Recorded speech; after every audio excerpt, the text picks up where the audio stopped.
Hey, what's going on, guys? Mush back at it with another video. Want to go over a very interesting stat as far as how many games were released on Steam in 2019, and this is the first year in quite a while where the number hasn't substantially grown. However, you need to look at a couple of things. So we'll talk all about that, and then I do also want to quickly go over the Dragon Ball Z Kakarot system requirements. We're a little under 2 weeks away from the release of that game, so we'll talk that real quickly. I've talked about it quite a few times, but now we've got the system requirements, so it bears mentioning again. So first, let's talk how many games were released on Steam in 2019. So just to give you guys some reference points, in 2018 there were 8,219 games released, 2017 had 6,342 games released, 2016 had 4,431 games released, 2015 had 2,772 games released, and so on.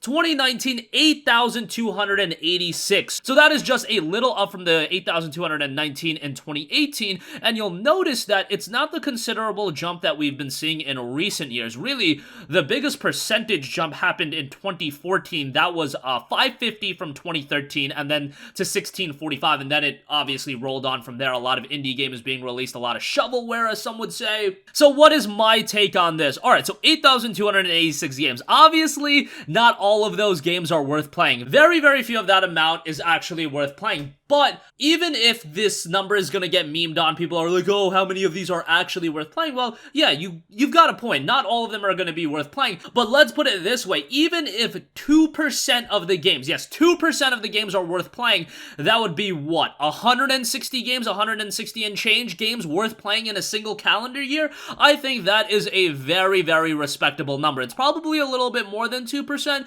However, I'm sure all of you guys have your taste, and whatever the case may be, some genres are just not going to appeal to you. But if you look at game reception just generally from a Steam reviewer's reception, I would say 2% is probably that number, and that bodes pretty well, all things considering. Now, the real issue is making discoverability easier and getting those games in the eyes of consumers, but that's an issue all separate, and I feel like Steam has been taking the necessary steps in terms of improving that.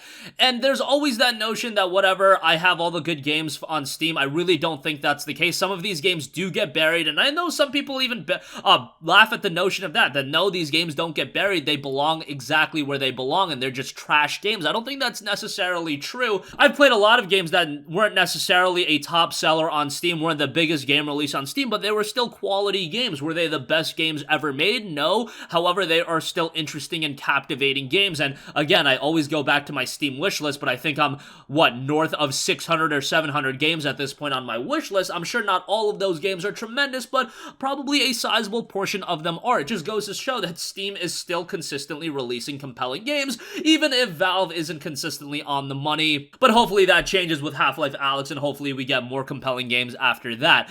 I do also recall that Steam did a purge of a plethora of games in 2018. It might have been 500 or 1,000 games, so that number might have been a little bit misleading because it is coming from Steam Spy, and I think Steam Spy just calculates how many games have been released. So if numerically we dropped 1,000 games, that number might actually be a little bit higher than what is represented, but it still wouldn't be the substantial jump that we've seen in recent years. It would still be a pretty big jump, but just look at like 2017 from 2016, you're talking about a 2,000 game increase.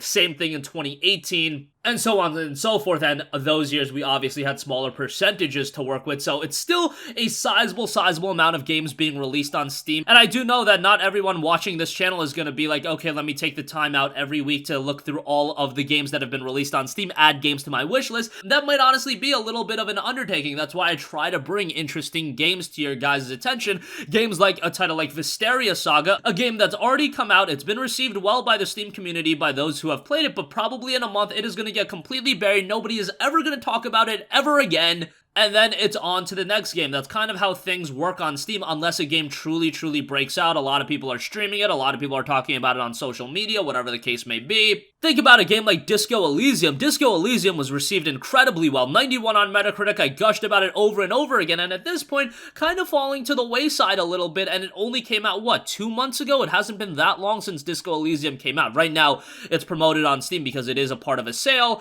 and I'm sure the game is doing really well, but Disco Elysium is a masterclass masterclass in storytelling, and what I'm saying is even a game at that elite level is falling a little bit behind. What about the games that aren't absolute masterclasses? What about the games that don't get as much attention? Obviously, they're gonna fall a little bit to the wayside, but nonetheless, there you have it. North of 8,000 games released on Steam in 2019. What are your thoughts on that number? Have you been doing what I always say, adding games to your wish list or whatever, or are you the kind of game, if a game comes out and interests you, you'll buy it and then it's on to the next one? Let me know in the comments. Alright, also, I really want to quickly talk about the Dragon Ball Z Kakarot system requirements, as the game is just 2 weeks away from release, and it is shaping up to be a little bit of a mixed bag. I really don't know what to think about it at this point. If you guys have heard me talk about this before, you know that I am inherently a little bit skeptical. I am optimistic on the basis that CyberConnect 2 is developing this game, and CyberConnect 2, talented bunch of developers, but the gameplay I've seen thus far has looked a little bit lukewarm. Still hoping for the best in an open world action RPG with Dragon Ball as the backdrop is going to be something that I will be interested in. I'm just hoping it turns out well. So onto the system requirements. Minimum requirements, you're looking at an Intel Core i5 2400